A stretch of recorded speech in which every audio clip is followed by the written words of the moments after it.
सच्चिदानंद भगवान की जय। सर्वदेव भगवान की जय। कहा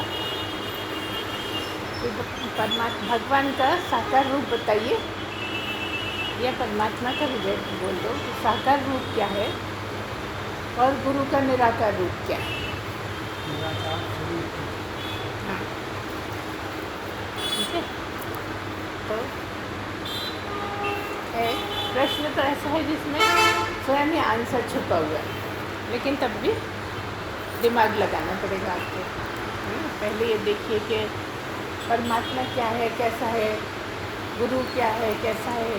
अगर सद्गुरु है, बात यहाँ सद्गुरु की ही होती है, तो सद्गुरु क्या है और कौन है।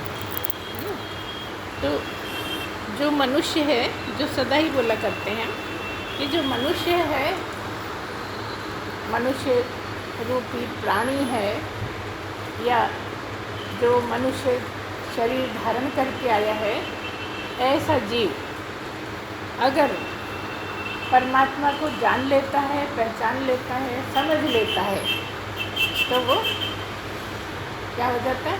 सद्गुरु हो जाता है। सद्गुरु हो जाता है, या कहो भगवान हो जाता है, क्योंकि सद्गुरु भगवान होते हैं। हम बोलते हैं ना, सद्गुरु भगवान की जय, इसीलिए बोलते हैं क्योंकि वो सद्गुरु भगवान ही हैं। अगर गुरु है तो गुरु जी की जय, गुरुदेव की जय कहो तो देव भी इसीलिए लगाया क्योंकि वो सद्गुरु है। तो अगर खाली गुरु को बोलते हो तो उसका मतलब क्या है कि वो भी समझा नहीं। लेकिन अगर सद्गुरु देव भगवान की जय है, मतलब वो समझ चुका है। तो समझ के क्या हो गया? भगवान ही हो गया। जिसने जान लिया वो भगवान ही हो गया, जिसने समझ लिया वो भगवान ही हो गया, ये हम जानते हैं, है ना। तो सद्गुरु कौन हुए? भगवान हुए। तो भगवान का जो सद्गुरु है वो साकार दिख रहे हैं तो मुझे निराकार, निराकार दिख रहे हैं, साकार। अगर कोई भी चीज़ दिखेगी तो वो साकार ही होगी, और अगर निराकार है तो दिखेगी ही नहीं। सीधी सी बात है ना, कि अगर दिखती है तो साकार है तभी दिख रही है, कुछ तो उसका आकार है तभी दिख रहा है। और परमात्मा निराकार है इसलिए वो दिखता नहीं है। लेकिन जब कोई जान लेता है तो वही आत्मा परमात्मा हो जाता है। अभी हमने बताया ना, वही बात दूसरी तरह से अगर कहो तो जैसे जान लिया वो परमात्मा ही हो गया, तो क्योंकि सद्गुरु ने जान लिया इसलिए वो परमात्मा ही हो गए। तो सद्गुरु जो दिख रहा है मैं प्राणी के रूप में, इंसान के रूप में, उसका जो स्वरूप है वो परमात्मा ही है। परमात्मा जो है वो स्वरूप है, और दिखने वाला जो है वो रूप है। ठीक है, समझ में है ना। जो भी नहीं दिखने वाला है वो कौन है? परमात्मा है। और जो दिखते हैं सद्गुरु, वो क्या है? दिखने में तो क्या साकार रूप में, हाँ, साकार रूप में मनुष्य दिखते हैं, लेकिन वो है क्या? वो परमात्मा के ही साकार रूप हैं। अगर कोई गहरी श्रद्धा करे तो समझो साक्षात भगवान के परमात्मा ही दिख रहा है, क्योंकि दिखता नहीं है लेकिन हो गया ब्रह्म ही, तो वो दिख रहा है। ये बहुत टेढ़ी बात है, जल्दी समझ में आती नहीं है, क्योंकि ब्रह्म दिखता नहीं, परमात्मा दिखता नहीं, आत्मा दिखती नहीं। लेकिन कहा कि जो जान लेता है वो वही हो जाता है। इसलिए सद्गुरु क्योंकि जान गया है इसलिए वही हो गया। कौन हो गया? आत्मा हो गया, परमात्मा हो गया। तो सद्गुरु के रूप में हम परमात्मा को साकार रूप में देखते हैं, ठीक है। लेकिन भगवान तो साथ दिखते हैं, वही भगवान गुरु हैं। सद्गुरु जो है वो भगवान है, क्योंकि जाने ही तुम्हें हो जाए वो भगवान। जिसने जान लिया वो कौन हो गया? वही हो गया, भगवान ही हो गया। इसलिए भगवान भी लगाया। तो क्या मतलब? जो साकार रूप में सद्गुरु दिख रहा है, उसी का जो निराकार रूप ब्रह्म है वो परमात्मा है। क्या मतलब? निराकार रूप क्या है? वो उसका स्वरूप है। अभी हमने बताया ना कि अगर निराकार है, परमात्मा निराकार ही है, तो वो स्वरूप रूप में बोला जाता है। और भगवान का रूप है, इसलिए साकार रूप में बोला जाता है। तो जो सद्गुरु है वो साकार भी है और निराकार भी है, ठीक है ना। जो सद्गुरु है, क्योंकि परमात्मा को जान गया, परमात्मा ही हो गया, तो निराकार है। तो देखते हुए भी नहीं देख पा रहे हम, समझ रहे हैं ना बात। देख रहे हैं शक्ल सूरत, देख रहे हैं शरीर, लेकिन आत्मा तो नहीं दिख रही, परमात्मा नहीं दिख रहा। तो देखते हुए भी नहीं देख पा रहे, मगर देख रहे हैं, क्योंकि सद्गुरु ब्रह्म ही हो गया, तो हम ब्रह्म को देख रहे हैं। सद्गुरु आत्मा ही हो गया, मतलब हम परमात्मा को ही देख रहे हैं। वैसे आपसे कोई कहे कि आत्मा दिखती है क्या, परमात्मा दिखती है, तो आप क्या कहोगे? नहीं दिखती। लेकिन अगर देखना है, आत्मा परमात्मा को देखना है, तो किसी सद्गुरु को देखकर ये कह सकते हैं कि यही परमात्मा है, ठीक है। तो इस तरह से क्या हुआ, भगवान का जो धरती पे कोई रूप है, जो निराकार का धरती पे रूप है, साकार रूप, वो सद्गुरु ही है, या राम है या कृष्ण है, सब एक ही जगह खड़े हैं ना। राम कृष्ण भी वही है और सद्गुरु भी वही है। बस अंतर क्या है कि वो पहले से भगवान थे, या कहो अवतार लेकर आए थे, और जो सद्गुरु है उसने अवतार बाद में लिया। पहले जीव था, लेकिन अवतार बाद में लिया। और परमात्मा नहीं, कौन? भगवान। राम हो, कृष्ण हो, हनुमान जी हो, जो भी जितने भी हैं भगवान, वो सब क्या हुए? अवतारी पुरुष हैं। वो अवतारी पुरुष हुए। लेकिन जिसने पाया, जिस मनुष्य शरीरधारी ने पाया, वो बाद में अवतार लिया। इतनी बात तो समझ में आ रही है ना। क्यों? क्योंकि दोनों ही भगवान हैं। वो भी भगवान है और ये भी भगवान है, अंतर इतना ही है। अब बात है कि जो सद्गुरु है उसका निराकार रूप क्या है। हालांकि बात हो गई है, लेकिन अलग अलग समझने की बात है। इसलिए जो सद्गुरु है उसका निराकार रूप क्या है? परमात्मा। इतनी सी बात है। सद्गुरु का निराकार रूप, उसका स्वरूप ही निराकार रूप है, जो दिखता नहीं है ना। से जो सद्गुरु है उसका जो निराकार स्वरूप है, जो निराकार रूप है, वो स्वरूप ही उसका निराकार है। इसलिए दिखता तो शरीर ही है, लेकिन स्वरूप के साथ किसी भी भगवान का जो शक्ल सूरत दिखती है, जिसकी हम पूजा करते हैं, वो दिखता तो रूप है, लेकिन होता स्वरूप है ना। ऐसे स्पष्ट हुआ होगा ना थोड़ा। कि स्वरूप जो नहीं दिखने वाला, जो परमात्मा दिखने वाले में बैठा है ना, हर दिखने वाले में बैठा है, लेकिन सद्गुरु में साक्षात परमात्मा सब जगह साक्षात नहीं। साक्षात परमात्मा तो दिखता ही नहीं, तो साक्षात कैसे बोले? लेकिन जिसने ब्रह्म को पा लिया, जिसने समझ गया, वो साक्षात ही हो गया। इसलिए अगर आपको साक्षात रूप देखना है तो सद्गुरु में देख सकते हैं। वो भगवान भी है, वो परमात्मा भी है, वो आत्मा भी है, वो मनुष्य भी है ना। सब कुछ है वो। क्योंकि पहले मनुष्य था, बाद में जाना, तो बाद में भगवान हो गए। किसको जाना? परमात्मा को जाना, तो परमात्मा ही हो गए। जाना ही तो वही हो ही जाए। इससे बात से साबित होता है कि परमात्मा को जान लिया तो परमात्मा हो गए, ब्रह्म को जान लिया तो ब्रह्म हो गए। लेकिन जो नहीं जानता उसको एक साधारण पुरुष दिखता है, ये भी है ना। इसीलिए सभी को श्रद्धा नहीं होती है। जिसकी वो स्थिति है कि वो समझ पाएगी ये सद्गुरु है, उसका मन स्वीकार ले, तो फिर होता है। क्या मतलब? पिछले जन्मों की जिसकी यात्रा है, वो सद्गुरु से मिलके प्रसन्न होता है, वो सद्गुरु को ही गुरु बनाना चाहता है, और जिसकी यात्रा नहीं है उसको एक साधारण पुरुष लगता है। जो भी है, इस तरह से जो परमात्मा है वो है क्या, सारे में ठसाठस भरा हुआ है, हर जगह भरा हुआ है ना, ऐसे बोलते हैं, हर जगह भरा हुआ है। आप कह रहे हैं ये सोफ़ा है, लेकिन हम कह रहे हैं परमात्मा ही है। क्यों है? क्योंकि कोई भी चीज़ परमात्मा से ही बनी है, तो होकर दिख तो सोफ़ा रहा है, लेकिन असली में परमात्मा ही है। जो भी दिखता है सब परमात्मा ही है, जो नहीं दिखता है सब परमात्मा ही है। क्योंकि परमात्मा हर जगह है, निराकार है परमात्मा।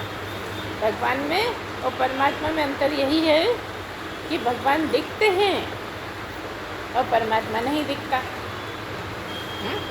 अगर वो दिखता होता तो ये सामान कैसे बनता? अगर ये कहें कि ये है परमात्मा, तो फिर ये पहले भैंस कैसे बना? भैंस में भी परमात्मा है, गुरु में भी परमात्मा है, सदगुरु में भी परमात्मा है, सामान में भी परमात्मा है, हवा में भी परमात्मा है, पंच जो भी है आपके पंच तत्व उसमें भी परमात्मा है। क्या मतलब?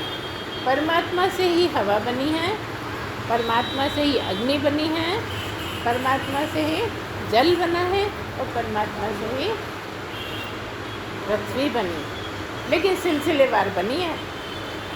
हमने सुना है ना कभी, सबसे पहले आकाश, आकाश से फिर वायु, वायु से फिर जल, जल से फिर अग्नि, अग्नि से फिर नहीं उल्टा बल्कि वायु से अग्नि, अग्नि से जल और जल से पृथ्वी, ऐसे पंच तत्व बने, है ना। और इन पंच तत्व से क्या बना है? शरीर बना है हमारा। किसी का भी शरीर, चाहे हमारा हो, चाहे गाय का हो, चाहे कीड़े मकोड़ों का हो, हर शरीर इन्हीं पंच तत्वों से बना, ठीक है ना। लेकिन जब हमारी बात आती है तो क्या आती है? अष्टधा प्रकृति की बात आती है। इसलिए क्या कहते हैं? भूमिर आपो अनलो वायु खम मनो बुद्धि रेव च अहंकार इतियम में भिन्ना प्रकृति अष्टधा। पहले तो पांच तत्व हो गए, भूमिर आपो अनलो वायु खम मन, है ना। फिर मनो बुद्धि अहंकार, ये तीनों क्या हुए? पांच तत्व और ये तीनों मन बुद्धि और अहंकार। अच्छा ये बताओ, अभी तो हम बोल रहे हैं, अभी नहीं ज़्यादा बोलने का दे मौका देंगे आपको। मन बुद्धि अहंकार, चित्त को नहीं है बात। चित्त तो एक बॉक्स है जिसमें सारा कुछ पड़ा है, यहाँ चित्त की बात नहीं, यहाँ तीन की ही बात है, मन बुद्धि अहंकार। अब देखिए, अगर हम मन की बात करते हैं, तीन गुण को मिलाओ इससे, अगर बुद्धि होगी तो क्या होगा? सात्विक होगी। क्योंकि अगर बुद्धि से काम करता है आदमी तो सात्विक तक पहुंच जाता, मन से काम करता है तो राजसी होता है। मन राजसी होता है, ये ले लो वो ले लो, इससे मिल रहे उससे मिल रहे, यही चलता रहता है। मन ये कह रहा है वो कह रहा है ना, तो ये तो हो गया, क्या हुआ? राजसी। मन की बात हुई तो राजसी हो गया, और बुद्धि की बात हुई, बुद्धि से काम लेने लगे तो सात्विक हो गया।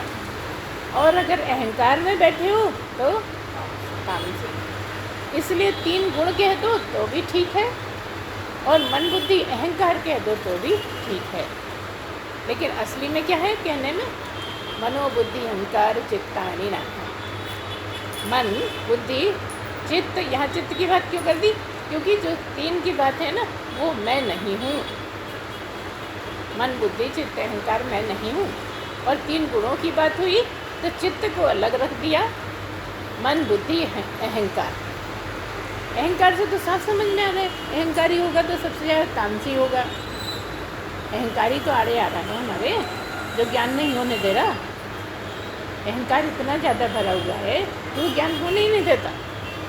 अहंकार टूटता जाए, अहंकार की बात हमने वही बताई है, 100% वाली भी, है ना। अहंकार जितना ज़्यादा होता है उतना ही परमात्मा से दूरी ज़्यादा होती है। अहंकार जितना कम होता जाता है, परमात्मा से दूरी कम होती जाती है। जब अहंकार 0 हो जाता है तो आप ही परमात्मा हो जाते हैं 100%, है ना। अहंकार अगर 0 पे आ गया, इसका मतलब अब परमात्मा और आप अलग नहीं, जो परमात्मा है वही आप हो गए। क्या मतलब हो गए? आपका स्वरूप ही आप हो गए। अभी तक शरीर आप थे, दिखने वाले आप थे। जैसे ज्ञान प्राप्त हुआ तो जो नहीं दिखने वाला मतलब स्वरूप, जो स्वरूप है वो आप हो गए। आपको हम तो दिख रहे, लेकिन असली में तो आप नहीं दिखने वाले हो गए, क्योंकि आत्मा परमात्मा नहीं दिखने वाला है ना, तो वही हो गए। लेकिन ये शरीर क्योंकि पहले से था, ये बना हुआ है इसलिए दिखता है, और इससे क्योंकि जगत में काम लेना है, सत्संग आदि करना है, तो ये रूप के साथ स्वरूप, रूप छोड़ दिया, स्वरूप में प्रवेश हो गया। ठीक है, 2 कमरे हैं, एक रूप का कमरा है, एक स्वरूप का कमरा है। पहले हम रूप वाले कमरे में रहते थे, अब हम स्वरूप में पहुंच गए, जो दिखता नहीं। लेकिन जहाँ गुरु है, सद्गुरु है, वहाँ सद्गुरु के रूप में ही स्वरूप दिखता है। मतलब नहीं दिखने वाला भी दिखता है ना। आसान, मुश्किल तो नहीं है, एकदम आसान है कि जहाँ जो दिखने वाला था वही हो गया दूसरों के लिए। लेकिन जो जान गया वो ये जानता है कि जो दिखता है वो नहीं है, जो इस दिखने वाले में नहीं दिखता है वो है। वो कौन है? वो परमात्मा है, वो सद्गुरु है। इसलिए कहते हैं कि सद्गुरु तो सब जगह है। जैसे भगवान को कहते हैं सब जगह है, वही सद्गुरु है, क्योंकि सद्गुरु भी भगवान ही है। तो वो कौन सी चीज़ है जो सब जगह है? ये तो दिखता है, यही है। ये इस टाइम उधर नहीं है, उधर नहीं है, ऊपर नहीं है, नीचे नहीं है, लेकिन वो सब जगह है। वो कौन है? वही सद्गुरु, वही भगवान, वही परमात्मा, जो सब जगह है। अब आप कहोगे कि सद्गुरु को तो सब जगह का पता होना चाहिए। आपके मन में सवाल उठते हैं बहुत से कि जब सद्गुरु हैं और सद्गुरु सब जगह होते हैं तो दिखना चाहिए ना। तो समझने की बात यह है कि सद्गुरु सब जगह होते हैं, लेकिन शरीर तो यही है। शरीर इंस्ट्रूमेंट है, जिसमें मन बुद्धि चित्त अहंकार है। देखने के लिए, सुनने के लिए, बोलने के लिए आदि आदि जितने भी काम हैं, उसके लिए अंतःकरण चाहिए। तो जहाँ अंतःकरण होगा वहाँ का दिखेगा, वहाँ का समझ में आएगा, है ना, वहाँ चर्चा कर सकेगा। अब आप कहो कि आप यहाँ बैठे हो और उज्जैन में चर्चा करो, उसके लिए शरीर को जाना पड़ेगा, है ना। समझ आ रही ना बात? नहीं तो आप लोगों के मन में बहुत प्रश्न उठते हैं कि जब सद्गुरु हैं और कहते हैं कि सब जगह होते हैं, तो फिर उन्हें पता होना चाहिए सब बात। लेकिन उसके लिए अंतःकरण चाहिए। अंतःकरण शरीर में है ना। अंतःकरण शरीर में, इसलिए जहाँ शरीर होगा वहाँ का दिखेगा, वहाँ का समझ में आएगा। लेकिन वो तत्व जो वो हो गया है वो हर जगह है, आकाश में, पाताल में, पृथ्वी में, सागर में, हर जगह। वो कौन सा तत्व है? आत्मा, परमात्मा। अब बात है ईश्वर की। अगर समझो आप, ईश्वर क्या है? ईश्वर जीव क्या है? पहले कि 19 तत्व है ना, ये आप लोग सब जानते हैं कि जो 19 तत्व हैं वो जीव, मनुष्य, है ना। और जो उसमें क्या है? 19 तत्व मतलब उसमें अंतःकरण भी आ गया। तो अंतःकरण है, लेकिन परमात्मा में और मनुष्य में क्या अंतर है? कि परमात्मा के पास न शरीर है न अंतःकरण है ना। मतलब 19 तत्व नहीं है, मगर वो है, वही तो सबसे ज़्यादा है। जिसके पास शरीर भी नहीं है, अंतःकरण भी नहीं है, और वो सबसे ज़्यादा है। अब हम कहते हैं परमात्मा तो देख रहा है, कहते हो ना आप लोग, परमात्मा सबको देख रहा है। कई बार कोई झूठ बोल रहा हो, कुछ गड़बड़ हो रही हो, तो हम कहते हैं परमात्मा तो सबको देखता है, तो उसके पास तो आँखें भी नहीं है, 10 इंद्रियां भी नहीं हो, 19 तत्व है ही नहीं उसके पास। जो बिना 19 तत्व के वही तो परमात्मा है। अब वो कैसे देखता है? तुम्हारे अंदर है कि नहीं है?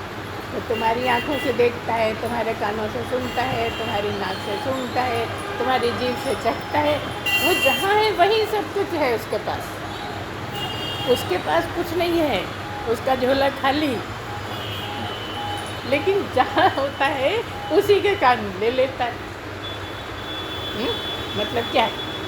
कहते हैं कि हर आदमी का रजिस्टर परमात्मा के पास है।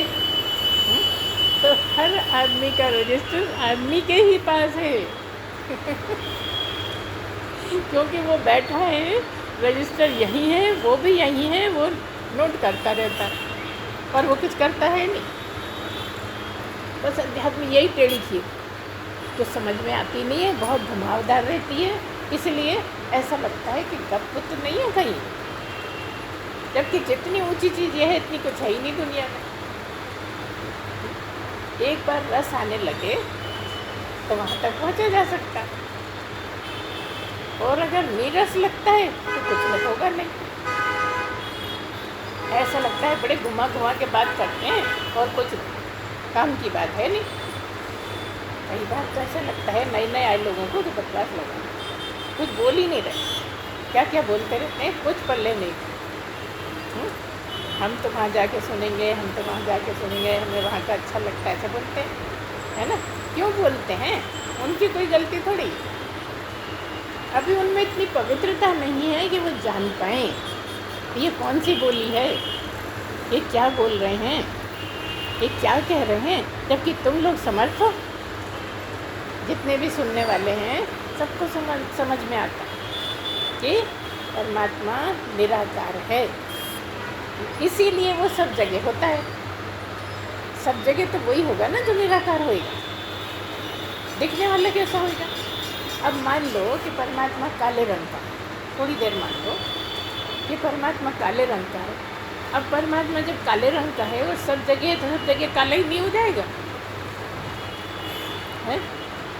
या मान लो लाल रंग का है तो हर जगह लाल ही लाल दिखेगा, तो दिखेगा क्या? इसलिए वो बेरंगी है। अगर वो रूप वाला होगा तो इस रूप में दो रूप कैसे होंगे?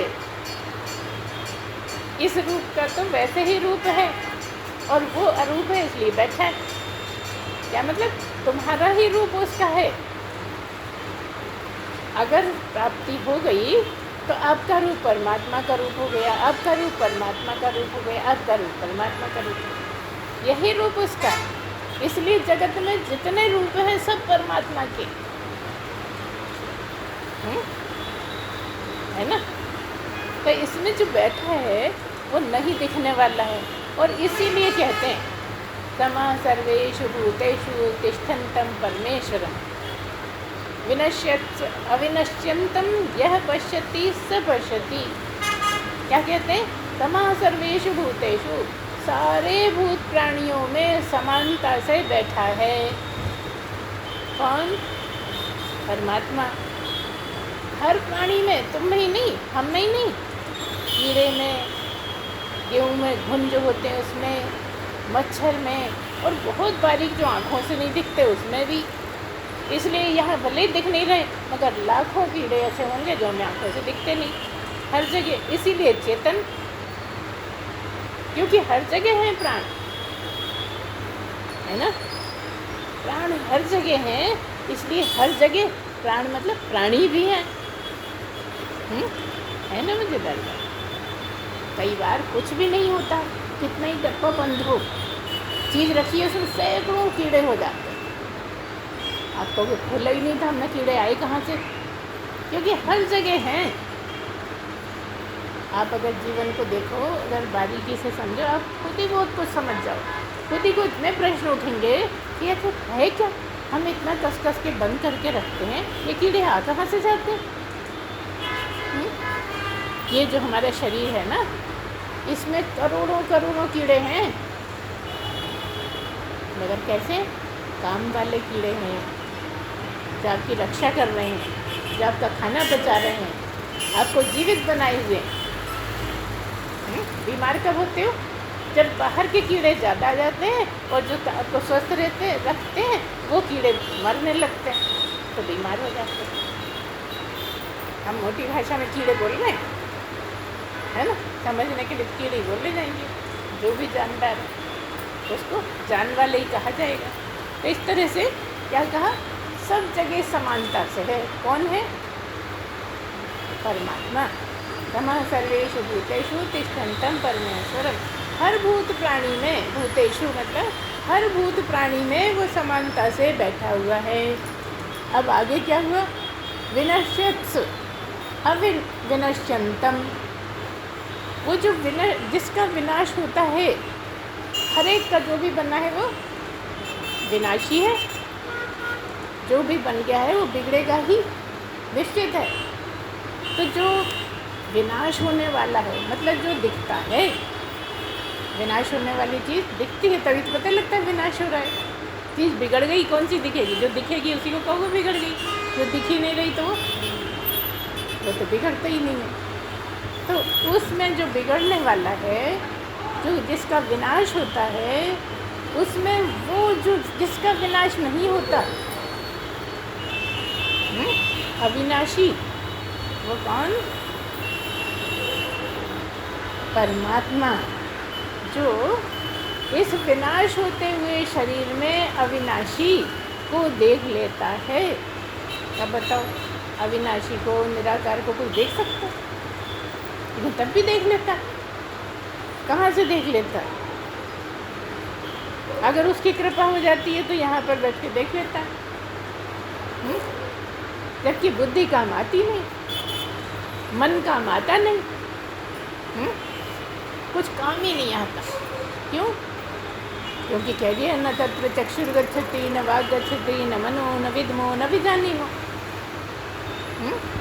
क्या कह दिया कि मन बुद्धि चित्त अहंकार सारी इंद्रियां कोई काम नहीं आती, कोई वहाँ तक पहुँच नहीं सकती। किसको? अविनाशी को जानने में, अविनाशी को सुनने में, अविनाशी को देखने में, अविनाशी को सूंघने में, अविनाशी को चखने में, छूने में कोई इंद्री काम नहीं करती। उसको देखना है। अब जो उसको देख लेता है वो वही हो जाता है। जो जाना ही तुम्हें ही हो ही गए। तुमने अगर जान लिया तो तुम भी हो गए। किसको? जिसको जान नहीं सकते। हैरानी तो यही है, जब आपने कह दिया जान ही नहीं सकते तो जान कैसे लिया? बताओ। जिसको जान नहीं सकते उसको जानना है। इनसे काम होएगा नहीं। जो जो उसने आपको दिया है वो काम आएंगे ही नहीं। तो जिसने दिया है उसी की कृपा से हो जाएगा। जो उसने दिया है उससे कुछ नहीं होना। लेकिन जिसने दिया है वो अगर चाहता है तो अपने जैसा बना देता है।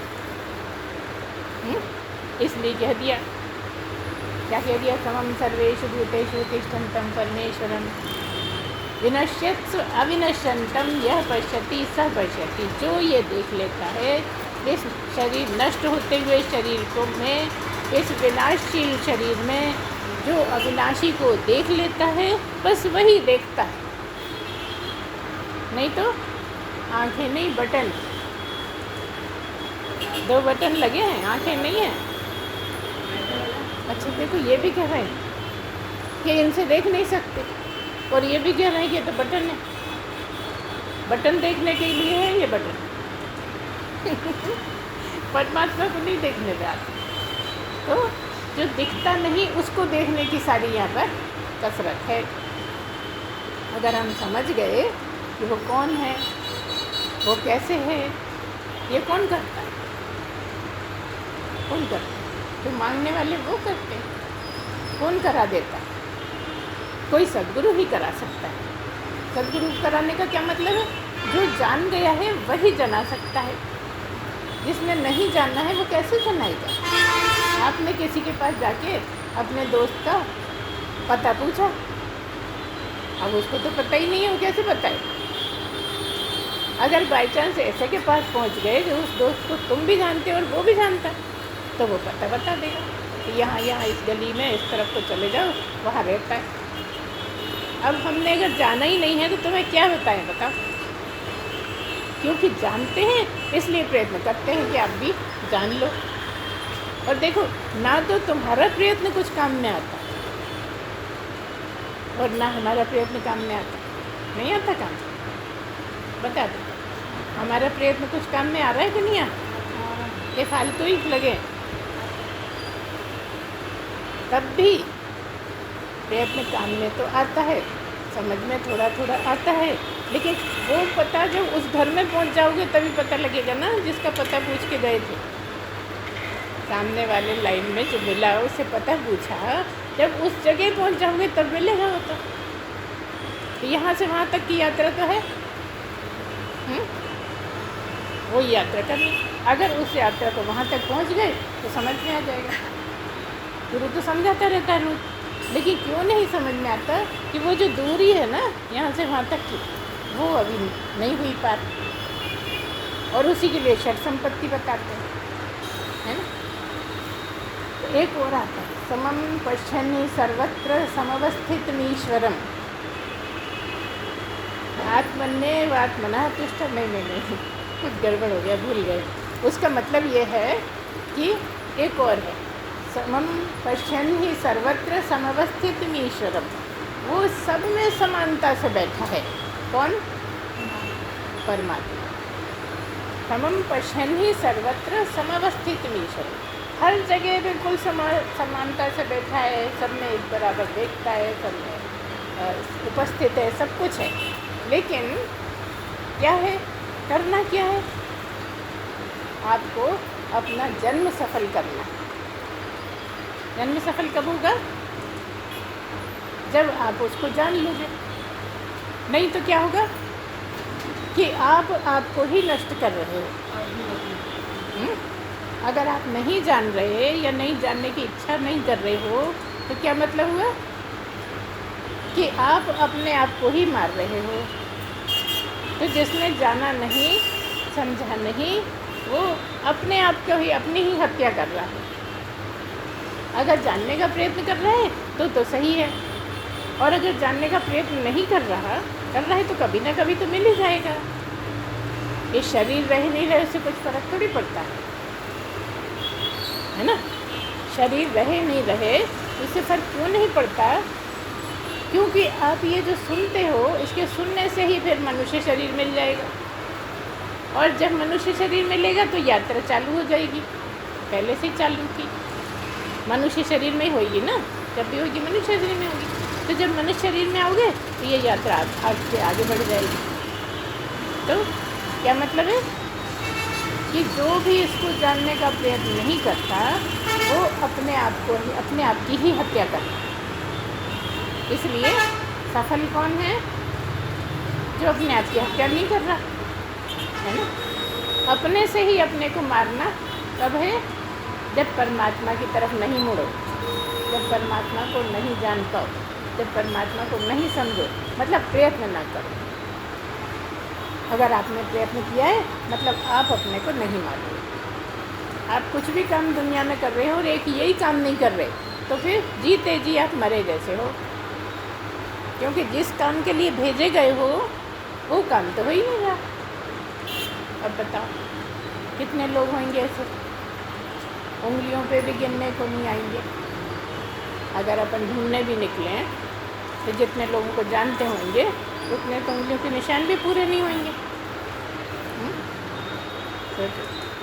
तो बहुत लोगों को जानते होंगे, सैकड़ों को तो जानते ही होंगे। अगर हज़ारों को नहीं जानते होंगे तो सैकड़ों को बहुत जानते होंगे। लेकिन क्या उनमें इच्छा है परमात्मा को जानने की? बस सुन लेते, कथा सुन लेते हैं जाके 3 घंटे की, उसमें आनंद ले लेते हैं, और फिर तरह तरह की भगवान से कामनाएं करते रहते हैं। और अगर परमात्मा को चाहना है, पाना है, तो क्या करना होगा? कामनाएं ना करें, एक ही कामना हो। कौन सी? परमात्मा से परमात्मा को परमात्मा के लिए मांग लो। परमात्मा से क्या मांगोगे? तुम तो गाते हो कि आशा एक राम जी, है ना? और क्या कहते हो कि जो भी आशा करनी है राम जी से कर लो। और हम क्या कहते हैं? एक ही आशा करनी है कि राम जी से राम जी को मांग लो। तुम्हें जो कुछ मांगना होता है मांगते तो हो, लेकिन सामान मांगते हो, उम्र मांगते हो, तबीयत ठीक रहे मांगते हो, स्वास्थ्य अच्छा रहे मांगते हो, बच्चे मांगते हो, है ना? सब कुछ मांगते हो, लेकिन उसी को नहीं मांगते जिसको मांगना है। और हम हजारों बार बोल चुके कि परमात्मा से परमात्मा की आशा करो, लेकिन सुधार ही नहीं करते उस भजन को। फिर गाओगे तो फिर ये कहोगे बस आशा एक राम जी से, आशा एक राम जी की। हम धसा धसा के परेशान हो गए, मगर जब गाएंगे तब कहेंगे आशा एक राम जी से। आशा तो बनी रही तुम्हारी, इससे करो, इससे करो, इससे करो, किसी से भी करो, आशा तो है। हम ये कह रहे हैं आशा छोड़ दो सारी, बस एक ही आशा रहे कि राम जी से राम जी की आशा करो। आई बात समझ? अब याद रहेगा कि नहीं? जब गाओगे तब कहोगे आशा एक राम जी से, बाकी आशा छोड़ दो। जब बाकी छोड़ते लगा है, इसका मतलब क्या है? केवल राम जी की ही आशा है मुझे। बाद में यही कह रहे हैं ना, बाकी आशा छोड़ दे, क्या मतलब? साफ समझ में आ रहा है कि या तो आशा कर मत, और अगर आशा करता है तो राम जी की ही आशा कर। राम जी किसको बोल रहे हैं? परमात्मा को। क्योंकि राम जी में राम जी कौन है? परमात्मा ही है। उसको राम कह लो, उसको श्याम कह लो, उसको शिव कह लो, है ना? उसको जो चाहो कह लो, ये कह लो, वो कह लो, ठीक है ना? कहने की पूरी आ जाती है, मगर सोच समझ के कहो। देखो इधर तो हम ये कह रहे हैं कि वो सब में बैठा है, लेकिन इधर हम ये कह रहे हैं कि केवल सद्गुरु में ही मिलता दिखता है। अभी कह रहे हैं कि वो दिखता ही नहीं, और तुरंत कह देते हैं वो सद्गुरु में ही दिखता है। ठीक है, तमाशा तमाशा ही तो है। समझ में नहीं आए तो केवल तमाशा है, केवल गप है। अगर समझ में नहीं आता इसका मतलब गप ही गप है, बाकी कुछ नहीं। और समझ में आ जाए तो इससे बड़ी कोई समझने के लिए चीज़ ही नहीं है। अगर एक बार गल समझ ली तो रोना क्या। जब ही तक रो रहे थे तो समझ में नहीं आ रही थी, नहीं और बताओ और बताओ और समझाओ। क्या मतलब है कि जब तक समझ में नहीं आए जब तक प्रयत्न करते ही रहो, करते ही जो बने करो, सेवा करो, कर्तव्य निभाओ, सबको जो जैसा है उसके प्रति आप सम्मान दो, बड़ा है बड़े के जैसा, छोटा है छोटे जैसा, हर तरह का आप जो भी कर सकते हो जीवन में वो सब करो। लेकिन कैसे करो? कैसे करो? निष्काम भाव से करो। यहाँ निष्काम भाव क्यों आया? अकर्म करो।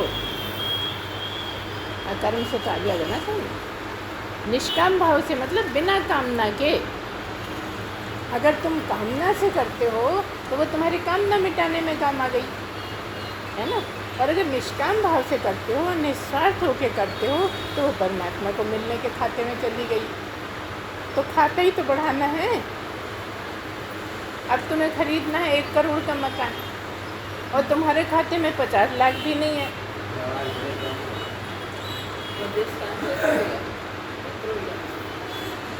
इधर आ जाओ। आवाज नहीं आ रही है? इधर आवाज नहीं आ रही है? ओ भाई, तो क्या मतलब है? आपको लगातार अपना धन की कमाई करनी है ना? जो धन जिसको हम कह रहे हैं धन, वो उस धन की बात नहीं कर रहे जिससे शरीर पाल रहे। हम उस धन की बात कर रहे हैं जिससे परमात्मा मिलता है ना? तो वो धन भी कमाओ जिससे शरीर रखना है, क्योंकि शरीर है तो सब कुछ है। परमात्मा को भी मनुष्य शरीर ही तो चाहिए, और ये सौभाग्य से मिल गया है, तो इसको स्वस्थ भी बनाने के लिए धन भी कमाओ। धन कमाने के लिए हम कभी मना नहीं करेंगे। हम तो जो नहीं कमाते उनसे भी कहते हैं भाई कमाओ, हैं? अब हमें भी दोगे, कमाओगे तभी तो दोगे, नहीं तो कहाँ से दोगे? तो हम तो कहते खूब सारा कमाओ, लालची हैं, खूब कमाओगे तो खूब दोगे, मैं यही चाहते होंगे, है कि नहीं? बहुत चालाक हैं गुरु, समझ। अरे लोगों को तो समस्या रहती है कि क्यों, यहाँ हम आपको ये भी बोलते हैं, बहुत से लोगों को ये भी समस्या लगती है कि सदगुरु लेता क्यों है। सदगुरु अपने लिए बिल्कुल नहीं लेता, सदगुरु तुम्हारा ही भला के लिए लेता है, इससे तुम्हारा पुण्य बनता है, इसलिए सदगुरु को मना करने का अधिकार भी नहीं है। तो लीजिए आप, सदगुरु को अपने लिए नहीं चाहिए, सदगुरु को तुम्हारी कमाई हो जाए इसलिए वो मना नहीं करता। सदगुरु को कोई 1 लाख दे दे तो भी उसको परेशानी नहीं, और कोई उसको 1 रुपया दे दे तो भी उसको परेशानी नहीं। कई गुरु तो कह देते हैं हम भिखारी हैं कि 1 रुपये दे रहे नहीं, लेकिन असली सदगुरु कभी मना नहीं करेगा। कोई 1 रुपये की ही औकात है उसकी तो 1 ही रुपया देगा, किसी सेठ की 1 लाख की औकात है तो 1 लाख देगा। इसलिए असली सदगुरु को ना मुंह बनाना रहता है ना कुछ, उसी में ही उसका आशीर्वाद छुपा रहता है, और यही सब धर्म कमाना होता है। तो आज क्लियर हो गया ना कि क्यों लेता है सदगुरु, उसको कोई पड़ी नहीं है। अच्छा, लेने की बात करो तो वो तो भिक्षा भी मांग सकता है। जो पूर्ण पुरुष है वो भिक्षा मांग के ही अपना पेट भर सकता है। कभी कभी हम किसी से कुछ मांग लें तो फटाक से टोकते मांग क्यों गए, हमने कहा अब वो नहीं है हम, अब तो हम भिक्षुक ही हैं। अगर हमें ज़रूरत हो तो हम तो पड़ोस से मांग के 2 रोटी खा लेंगे। तो जो इस जगह पे होते हैं उनको भिक्षा मांगने का भी पूरा अधिकार होता है, बल्कि भिक्षा ही मांग के खाते हैं, बनाते नहीं हैं, आगे के पास नहीं जाते, बिल्कुल मना होता है उनको आगे के पास जाने। कोई दे दे तो खा लेते हैं और नहीं दे तो फिर नहीं भी खाते। लेकिन जो बनाते हैं हम इसलिए बना लेते हैं क्योंकि हमें पता है कि मैं कुछ करता ही नहीं। जबकि जो संन्यास भी लेते हैं ना, बाकायदा हवन करके, एक तो संन्यास बरसता है, जैसे हमारा केस जो है बरसने वाला, लेकिन जो संन्यास बरसने वाले को पाने के लिए संन्यास लेते हैं विधि विधान से हवन आदि करके, वो भी अगर संन्यास ले लेते हैं तो अग्नि के पास नहीं जाते। समझाएगा? हमारे यहाँ हिंदुओं के यहाँ चोटी रखी जाती है, जब संन्यास लेते हैं तो चोटी काट दी जाती है। क्या मतलब? अब मैं ना हिंदू हूँ, ना मुसलमान हूँ, ना ईसाई हूँ, ना आदमी हूँ, ना औरत हूँ। समझ आ रही बात? देखिए, जिसने संन्यास ले लिया, ये तो रहे हैं वहाँ पे तो पता होगा थोड़ा बहुत, कि जो संन्यास ले लेता है वो फिर कुछ नहीं है, क्योंकि शरीर ही नहीं है। तो वो जो परमात्मा को पाना चाहता है वो हवन विधि आदि से, विधि विधान से संन्यास लेता है और उसी तरह की जीवन जीता है कि मुझे परमात्मा मिल जाए। लेकिन यहाँ पर न मिल जाए न मिले, और मिल गए। बता तो जितनी भी कहानी पढ़ी होगी कि ध्रुव गए परमात्मा को पाने के लिए, प्रहलाद गए और सैकड़ों हजारों साधु गए, जंगल में गए ना, लेकिन हम गए थे गुरुदेव से मिलने, गुरुदेव को साथ लेके आ गए। बताओ, हम तो खाली मिलने ही गए थे, हमने तो सोचा ही नहीं था कि हम सोचो कैसी कर। अब जैसे राजा जनक ने पाया, कितना नाम है उनका, है ना, सब जानते, कुछ बोलने की ज़रूरत ही नहीं है। राजा जनक से पाने के मामले में उनसे ऊंचा कोई है ही नहीं। किताब लिख दी गई, अष्टावक्र गीता, राजा जनक को लेकर। अब हमारे लिए क्या कहोगे बताओ? हम जैसे बुद्धू गए तो थे गुरुदेव से मिलने के लिए, गुरुदेव ने 15 मिनट में चमत्कार कर दिया। हमारा कोई नाम ले रहा है क्या? बताओ, हमारे लिए कोई किताब लिख रहा है क्या? अरे ये हालत है कि बुलाते नहीं है। अक्षय तृतीया हुई अभी, सारे लोगों को निमंत्रण दिया गया, लेकिन डॉक्टर मोहिनी को नहीं। अब इससे समझ में आ रहा होगा आपको स्थिति, कुछ तो बात है बड़ी वाली। ऐसा रहता तो जब हम जाते थे तो हमें ये कह के भगा दिया जाता था कि आप मत आइए, जब आपको बुलाया जाए तभी आना, और बुलाएंगे नहीं, हम आपको बुलाएंगे ही नहीं तो आओगे कौन? कई बार हम इंदौर गए तो हमसे यहाँ तक कह दिया जल्दी जल्दी खाना खाओ और जाओ। यह हालत तो सारे में पता लग जाएगा ना, सबको प्रॉब्लम है, हमको कोई प्रॉब्लम ही नहीं। देखो जरा हम इतने गधे अकल वकल नहीं है हमने, क्योंकि इतने संतुष्ट इतने संतुष्ट किसी चीज़ की इच्छा ही नहीं है। हो तो ठीक, ना हो तो ठीक, मिले तो ठीक, नहीं मिले तो ठीक, जाए तो ठीक और नहीं जाए तो और भी ठीक। पिछली बार जब गुरुदेव आए थे तो जो वहाँ पर हैं गुरुदेव संभालने वाले, उन्होंने बोल दिया, क्या बोला, आप आई नहीं। और हमने ज़्यादा मुँह खोल के नहीं कहा, आपने बुलाया ही नहीं। हमने कह दिया कि नहीं वो थोड़ा काम था, वीज़ा बनवाना था इसलिए नहीं, जबकि हम कह सकते थे कि आपने बुलाया ही नहीं। अब आप किस मुँह से बोल रहे हो कि नहीं आई, जब हमने आपको बुलाया ही नहीं, हम कैसे कह सकते कि तुम आए क्यों नहीं? भाई तुम्हारी मर्जी है, आओ नहीं आओ, और हमारी तो यहाँ हमारी मर्जी भी नहीं चल रही। आपने कह दिया कि यहाँ से बुलाया जाएगा तभी आप आओगे, और बिना बुलाए चले गए तो भगाया जाता है। और कैसे भगाया जाता है? गुरुदेव को पता न लग जाए कि हमने भगाया। ये देखो, अब बताओ ऐसे लोगों को क्या जीवन सफल हो जाएगा? हो सकता है जिनके मन में इतना द्वेष भरा है, उम्मीद ही बनाए रहेंगे, क्योंकि सुधार तो कर ही नहीं रहे। हमारे आने से कौन सा उनका प्रोग्राम बिगड़ जाएगा बताओ? बात दूसरी तरफ चली गई, लेकिन है तो पते की बात। 17 साल हो गए, एक बार भी तो ऐसे में हमें कोई दुख नहीं है, लेकिन इसलिए बोला क्योंकि पूछा गया कि आप आई नहीं। जब आपने बुलाया नहीं तो क्या अधिकार है पूछने का कि आप आई नहीं? समझ में आ रही है बात? गुरुदेव को दिखाने के लिए पूछा गया है, उनसे कह दिया कि हमने तो बुलाया था, आई नहीं। समझ में आएगा? ये चाल है, तो बस चाल ही चलते रहो, ठीक है। इस तरह से ये इतनी टेढ़ी विद्या है कि हर किसी को न तो समझ में आती, पूरा जीवन निकाल दो। कहते हैं कि गुरु की सेवा करने से प्राप्ति हो जाती है, लेकिन सबसे पहले मन साफ होना जरूरी है। देखिए, गुरु की सेवा बहुत काम की है, लेकिन आपका मन साफ नहीं है तो सेवा कुछ नहीं कर पाएगी। आप गुरु के पैर दबा रहे हो और गुरु से द्वेष कर रहे हो तो कुछ काम होएगा क्या? आप गुरु को खाना खिला रहे हो लेकिन खाने में जहर दे रहे हो तो काम होएगा क्या? बता। और ये बहुत हो रहा है, ये सब कुछ ही इतना सब कुछ होता रहता है। तो सबसे पहले आपको मन की शुद्धि करनी पड़ेगी।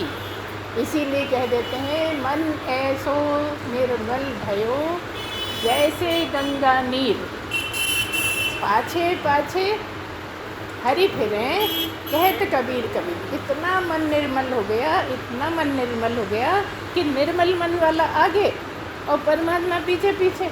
अरे सुन तो ज़रा मेरी बात भी तो सुन ले, इतना निर्मल करना है ना? ये पता नहीं लगे कि परमात्मा का जाता है कि मेरा जाता है, क्योंकि परमात्मा ही हो गए, है दोनों का बराबर, तभी तो वही हुए, है ना? तो ये सब समझने की बातें हैं, और समझते समझते शुद्धि होते होते समझ में आ जाता है परमात्मा भी कि मैं ही हूँ वो। उसको मैं कहाँ कहाँ को ढूंढ रहा था, कहाँ कहाँ घूमते थे, बहुत गए हम। ऐसी इच्छा तो कभी हुई नहीं कि हम इस जन्म में पा सकेंगे, लेकिन कहीं भी सुन लिया मानस भवन में जा रहे हैं, भारत भवन का सुन लिया तो भारत भवन में जा रहे हैं, लाल परेड का सुन लिया लाल परेड पे जा रहे हैं। जहाँ जहाँ का भी शर्मा जी ने बताया, आज पेपर में ये आया है, बस चल पड़े दोनों, हर जगह बहुत ज़्यादा। ये नहीं पता था कि यही जन्म सफल हो जाएगा, ना कभी सोचा, शायद नहीं सोचा इसीलिए हो गए, क्योंकि सोचते तो उसी में लगे रहते, होएगा कि नहीं होएगा, कब होएगा, क्या होगा, कुछ सोचना ही नहीं, बस काम करते रहो। तो क्या है उसका हिसाब? तदेजति तन्नेजति तद्दूरे तद्वंति को तदंतरस्य सर्वस्य तदु सर्वस्यास्य बाह्यता। वो चलता भी है, वो नहीं भी चलता। कौन चलता है, कौन नहीं चलता? एक ही है। अभी कह रहे हैं कि वो नहीं चलता भाई, वो तो निराकार सारे में ठसाठस भरा है, कहाँ चलेगा? लेकिन अभी के अभी कह रहे हैं चलता भी है। कैसी पहल? या तो कह दो नहीं चलता भाई, या कह दो चलता है, क्योंकि सारे में ठसाठस है। जब कोई ठसाठस होती है, पीपे में आप खूब सारे चने भर दो ठसाठस, तो वो कैसे हिलेंगे? टाइट हो गए वो तो ठसाठस। लेकिन कह रहे हैं चलता भी है और नहीं भी चलता, क्योंकि सारे में है ठसाठस, इसलिए नहीं चलता। लेकिन यहाँ चल रहा है, यहाँ चल रहा है, यहाँ चल रहा है, यहाँ चल रहा है, सब जगह चल रहा है। उस नहीं चलते हुए में भी चल रहे हैं सब, इसलिए वो चल रहा है। तदेजति तन्नेजति तद्दूरे तद्वंति के, वो बहुत दूर से दूर है। तो जो नहीं चाहता, जो परमात्मा से प्रेम नहीं करता, उससे बहुत बहुत बहुत दूर है। और तदनंतर सर्वस्य, वो सबके अंतर्मन में बैठा हुआ है। वो इतना पास है, इतना पास है, इतना पास है कि यहीं विराजमान है, दूर है ही नहीं। मैं ही हूँ तो दूरी कैसी? मैं ही हूँ तो मुझसे मेरी दूरी कैसी है ना?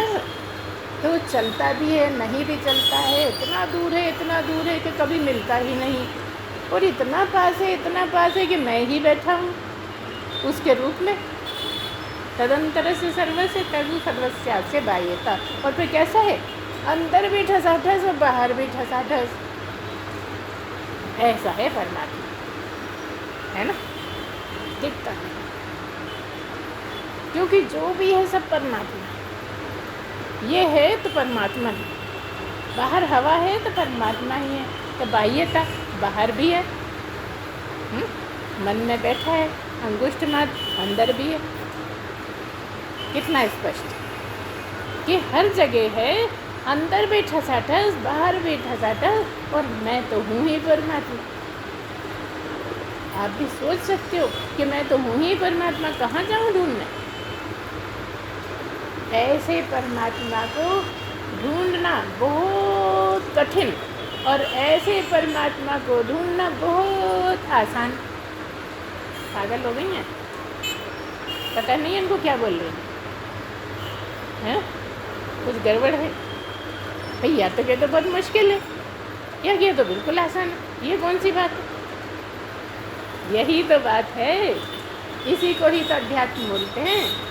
अगर पूरा पूरा समझ में आ जाए तो सब बिल्कुल स्पष्ट है। तो हमको तो शायद हमें ऐसा लगता है कि इसीलिए नहीं बुलाया जाता कि हम बिल्कुल उस पॉइंट को जानते हैं जहाँ गुरुदेव जानते हैं। हम ये बिल्कुल हाथ उठा के कहेंगे कि हम उतना ही जानते हैं जितना गुरुदेव जानते। भले ही हम बहुत ज़्यादा होशियारी बोलने में ना हो, भले ही हमें ज़्यादा कहावतें नहीं आती हों, क्योंकि हमने तो ये डॉक्टरी करी सारी थी, लेकिन इतना टू द पॉइंट जान लिया कि कुछ कसर ही नहीं बची। कुछ जाने ना जाने, परमात्मा को इतने अच्छे से जान लिया कि हम समझते 100% जान। अब जानने को बचा क्या? जब जान ही लिया तब जानने को क्या बचा? जो जाने। इसलिए कोई इच्छा नहीं, गए तो ठीक, नहीं गए तो और भी ठीक, जाना ही नहीं पड़ा, मज़े से घर बैठे। जाते हैं तो सब जगह चले आते हैं। अभी 2 दिन पहले जयपुरा गए थे, दिन भर का प्रोग्राम था, सत्संग किया, खूब आनंद रहा, बहुत पब्लिक थी, खूब श्रद्धावान लोग थे, खूब मानते थे।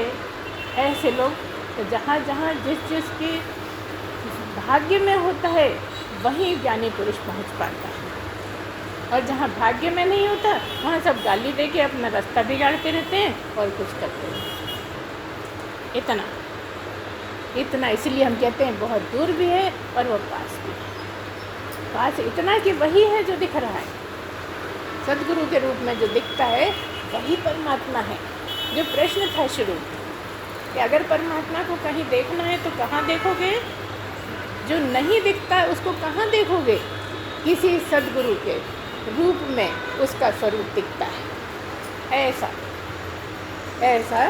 परमात्मा जो संभव है, जो बहुत आसानी से मिल सकता है, लेकिन ज़रूरत क्या है?